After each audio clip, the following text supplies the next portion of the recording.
In the Quran, it is related that man is created in a three-stage process in the mother's womb.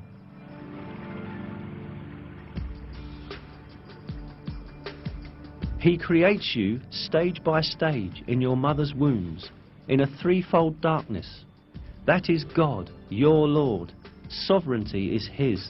There is no God but Him. So what has made you deviate?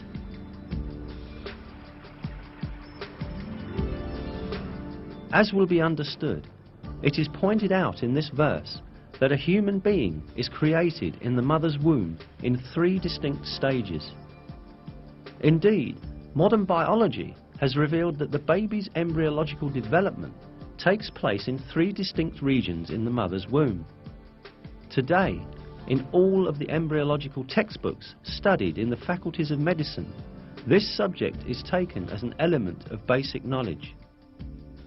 For instance, in Basic Human Embryology, a fundamental reference text in the field of embryology, this fact is stated as follows. The life in the uterus has three stages: pre-embryonic, first 2.5 weeks, embryonic, until the end of the 8th week, and fetal, from the 8th week to labour. These phases refer to the different developmental stages of a baby. Information on the development in the mother's womb became available only after observations done with modern devices. Yet, just like many other scientific facts, these pieces of information are imparted in the verses of the Quran in a miraculous way. The fact that such detailed and accurate information was given in the Quran at a time when people had scarce information on medical matters is clear evidence that the Quran is not the word of man, but the word of God.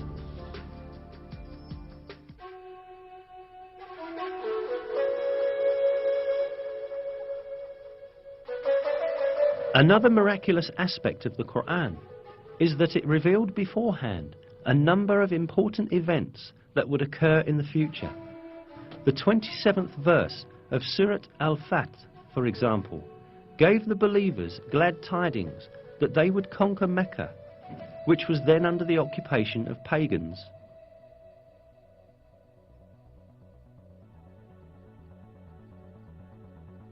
God has confirmed His messenger's vision with truth.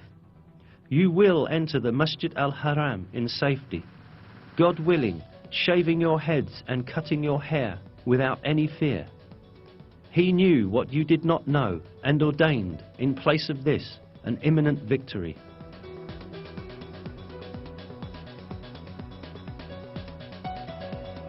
In close consideration, the verses seem to announce yet another victory that will take place before the victory of Mecca.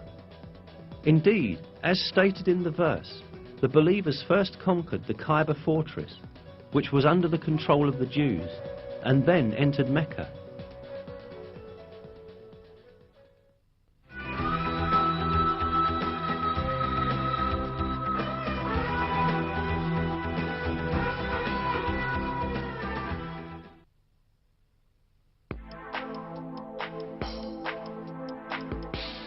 Another piece of news that the Quran gives about the future is found in the first verses of Surat Al-Rum.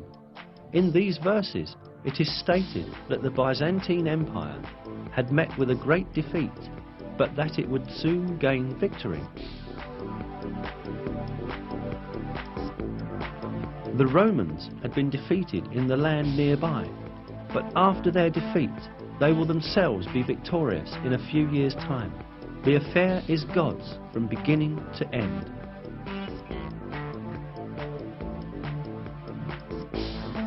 These verses were revealed around 620 CE, almost 7 years after the severe defeat of Christian Byzantium at the hands of the Persians, when the Byzantines lost Jerusalem.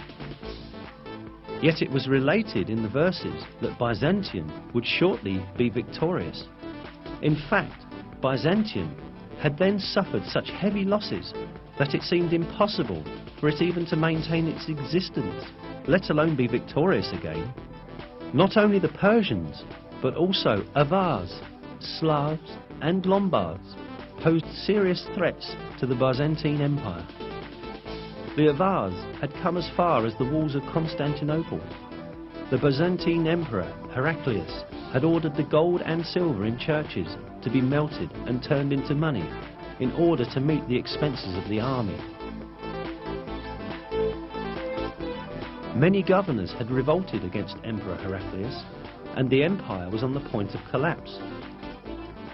Mesopotamia, Cilicia, Syria, Palestine, Egypt and Armenia, which earlier belonged to Byzantium, were invaded by the idolater Persians. In short, everyone was expecting the Byzantine Empire to be destroyed. But right at that moment, the first verses of Surat al-Rum were revealed, announcing that Byzantium would gain triumph in a few years' time. Around 7 years after the revelation of the first verses of Surat al-Rum, in December 627 CE, a decisive battle between Byzantium and Persian Empire was fought at Nineveh, and this time the Byzantine army surprisingly defeated the Persians. A few months later, the Persians had to make an agreement with Byzantium, which obligated them to return the territories they had taken from them. At the end, the victory of the Romans, proclaimed by God in the Quran, miraculously came true. Another miracle revealed in these verses is the announcement of a geographical fact that could not be discovered by anyone in that period.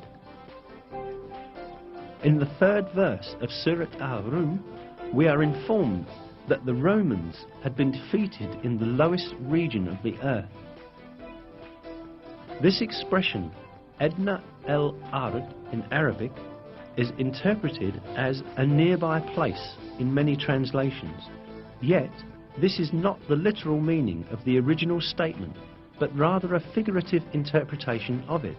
The word Edna in Arabic is derived from the word Deni, which means low, and Ard, which means world. Therefore, the expression Edna el-Ard means the lowest place on the earth. Most interestingly, crucial stages of the war fought between the Byzantine Empire and the Persians, when the Byzantines were defeated and lost Jerusalem, had really taken place at the lowest point on earth. This specified region is the basin of the Dead Sea, which is situated at the intersection point of the lands belonging to Syria, Palestine and Jordan. The Dead Sea, lying at 395 meters below sea level, is the lowest region of the earth. This means that the Byzantines were defeated at the lowest part of the world, just as is stated in the verse. The most interesting point lies in the fact that the altitude of the Dead Sea could only be measured with modern measurement techniques. Before that, it was impossible for anyone to know that it was the lowest region on the surface of the earth. Yet, this region was stated to be the lowest point on the earth in the Quran. Hence, this provides another evidence that the Quran is divine revelation.